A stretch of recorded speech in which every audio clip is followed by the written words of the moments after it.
आपल्या संस्थेचे आराध्य दैवत डॉक्टर पंजाबराव देशमुख, स्त्री शिक्षणाच्या प्रणेत्या सावित्रीबाई फुले यांच्या प्रतिमेस विनम्र अभिवादन करतो। मंचावर उपस्थित आपल्या शाळेचे मुख्याध्यापक श्री मडावी सर, आमचे शिक्षक प्रतिनिधी श्री देशमुख सर, आपल्या शाळेचे पर्यवेक्षक श्री इंगोले सर, वर्ग 10 ब चे वर्ग शिक्षक श्री ईश्वर सर, 10 क चे श्री कुकडे सर, वर्ग 10 ड चे श्री चव्हाण सर, ज्येष्ठ शिक्षिका सदाफळे मॅडम, नंदना मॅडम, या ठिकाणी आमचे शिक्षकेतर प्रतिनिधी मदन भाऊ चव्हाण ज्यांनी कार्यक्रम आयोजित केला, तसे 9 चे वर्ग शिक्षक Dinkar sir, Bharti sir, Hiwe madam आणि 9 चे सर्व विद्यार्थी। आज तुम्हाला या हॉलमध्ये बसायला भेटलं। कदाचित काल जर यांनी स्वच्छता केली नसती तर तुम्हाला या हॉलमध्ये बसायला भेटलं नसतं। त्या मुलांनी काल दिवसभर पूर्ण स्वच्छता केली आणि हा कार्यक्रम आपल्याला चांगल्या पद्धतीने पार पाडायचा होता। सर्व रेडीमेड कदाचित तुम्हाला याच्यानंतर इथे बसायला भेटणार नाही आहे, त्यांच्याकडे बसणार यांना भेटणार आहे पण तुम्हाला नाही भेटणार। म्हणून आम्ही ठरवलं होतं, आम्ही त्यांच्या मागे लागलो की आम्हाला हा निरोप समारंभ याच ठिकाणी करायचा आहे आणि बरोबर त्यांनी सर्व खाली करून दिलं। आमच्या नवीच्या मुलांनी या ठिकाणी सर्व व्यवस्था करून दिली, त्यांचे सुद्धा सर्वांचे आभार, धन्यवाद। मित्रांनो, वर्ग 10वी ची परीक्षा 1 तारखेपासून आहे। टाइम टेबल तुमचा बघा, टाइम टेबल मध्ये तुम्हाला 7 आणि 9 इकडे तिकडे झालेला दिसेल। तो टाइम टेबल आपला लावलेला आहे, गफलत करू नका। मागच्या वर्षी काय झालं, असं झालं, पहिला पेपर मराठी होता आणि दुसरा इंग्रजी होता, तिसरा हिंदी होता। पोरं इंग्रजीच्या पेपरला हिंदीचा अभ्यास करू आले, तर त्याच्यात सिक्वेन्स कसं दिलं असते, 1 तारखेला झाला की आता 9 तारखेचा हिंदी दिलाय, नंतर 7 तारखेत दिलेला आहे आणि मुलं काही वाचत नाही, व्यवस्थित काही पाहत नाही आणि तसाच अभ्यास करून येतात।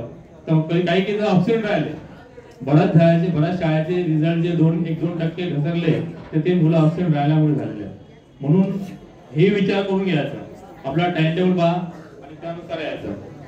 आता मी आपला सर्वात भाग्यशाली समजतो, आपल्या विदर्भातली सर्वात मोठी शिक्षण संस्था ही शिवाजी शिक्षण संस्था आहे आणि यामध्ये तुम्हाला शिकायला मिळालं। आम्हाला इथं टीचिंग करायला मिळालं, आम्ही शिकायला नाही मिळालं, पण आम्ही शिक्षक म्हणून इथे राबत आहे। आम्ही भाग्यवानच आहे, पण तुम्ही आमच्यापेक्षा भाग्यवान आहे। कारण काय, ही तो गोष्ट आहे, पण आम्ही निरोप समारंभ आमच्या आयुष्यात कधी पाहिलाच नाही।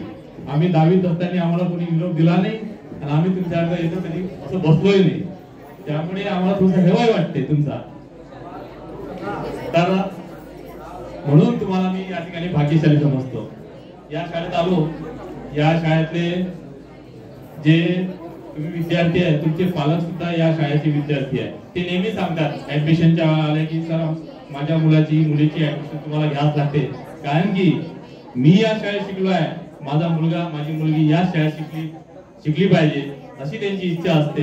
म्हणून त्यांनाही आम्ही पहिला प्रेफरन्स देतो आणि म्हणून तुम्ही सुद्धा भाग्यशाली असं समजतो। आपला परिसर छोटा आहे विद्यार्थी मित्रांनो, आपली विद्यार्थी संख्या जास्त आहे, ग्राउंड छोटा आहे आणि दिवसेंदिवस विद्यार्थी संख्या वाढत चाललेली आहे। कारण काय खासियत आहे शाळेची, शाळेचे जे कार्यक्रम आहे, उपक्रम आहे, हे वर्षभर चालू असतात आणि तुमचंही त्यामध्ये मोठा सहभाग असतात। आपल्या शाळेचे विद्यार्थी फार स्मार्ट आहेत। मी नेहमी सांगतो, मी बाकी शाळेत गेलो, मला कळलंच नाही की मी आपल्या शाळेत या शाळेचे विद्यार्थी कसे आहे कसे नाही। मी त्या शाळेत गेल्यानंतर मी काही प्रश्न विचारले त्या विद्यार्थ्यांना, पण आले नाही। मी म्हटलं आमच्या शाळेचे विद्यार्थी खूपच स्मार्ट आहे, प्रत्येक गोष्टी उत्तर सांगतात आणि त्या तुलनेत जेव्हा भेटी दिल्यानंतर मला कळलेलं आहे। बाकी दिसते वर्गात तुम्हाला पाहिलं त्या ठिकाणी की तुम्हाला या ठिकाणी असं आहे तसं आहे, पण तिथे गेल्यानंतर विद्यार्थ्याचं जर पाहिलं, स्किल पाहिलं, सर्व गोष्टी पाहिलं, हुशारी पाहिली, तर ही आपल्या शाळेच्या विद्यार्थ्यांचीच आहे। म्हणून मी सांगतो की आपल्या शाळेचा रिझल्ट यावेळेस 100% लागणार। दरवर्षी आहे, 5-6 वर्ष झाले, 6 वर्षापासून शाळेचा निकाल 100%, 99 ते 100%च्या दरम्यान आहे। या वर्षी लागणार म्हणजे लागणार, हे मला खात्री आहे। यावर्षी 90च्या वर विद्यार्थी आहे, तर तर मगाशी विचारत होते गवडी सर आपले 10 विद्यार्थी येईल का हो तेवढ म्हटलं नाव 10 विद्यार्थी नाही सर 20 विद्यार्थी येणार आहे. किती 20 विद्यार्थी. हा असेल 10 असे आहे ते कुठल्याही सेंटरवर गेले कुठेही गेले ते एका सेंटरचे 10 येते. म्हटलं 20 विद्यार्थी 90च्या वर आले म्हणजे आले. आणि हे हमखास खात्री आहे तुमची जबाबदारी आहे. तुम्हाला पेपर व्यवस्थित लिहायचे आहे व्यवस्थित आन्सरची त्याची सर्व तयारी तुम्हाला करायची आहे. म्हणून ही तुमची जबाबदारी आहे. चांगले पर्सेंटेज मिळायचे आहे. आणि तुमच्यापासून बघा तुम्ही वर्ग 10वीचे विद्यार्थी आहे आणि तुमच्यापासून प्रेरणा घेणारे वर्ग 9वीचे विद्यार्थी आहे. तुमचा आदर्श ते राहणार आहे. म्हणून तुमची जबाबदारी मोठी आहे की तुम्हाला चांगल्या पर्सेंटेजने पास व्हायचं आहे. एक वर्ष असं होतं की या शाळेचे सेकंड क्लास थर्ड क्लास मध्ये विद्यार्थीच होते.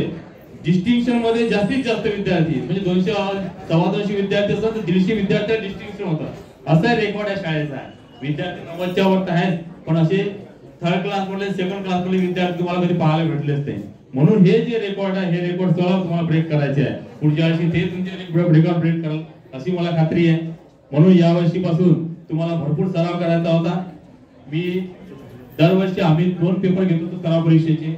या वर्षी आमच्या परीक्षा विभागातर्फे आपल्या शाळेतर्फे तुम्हाला 3 सराव परीक्षा 2 सराव परीक्षा घेतल्या आणि 3रा सराव परीक्षेचा पेपर जो आहे हा तुम्हाला घरी देण्यात आला. तुम्ही चांगला सराव केलेला आहे. मला माहिती आहे चांगले मार्क मिळाले आहे आणि हमखास दरवर्षीचे पेपर बघतो त्याच्यापेक्षा चांगले मार्क तुम्हाला यावर्षी सुद्धा मिळेल. पेपरचं व्यवस्थित नियोजन करायचं. अतिशय कमी कालावधी आहे. आजची 24 तारीख आहे. त्यानंतर आपल्याजवळ फक्त 4-5 दिवस उरलेले आहेत.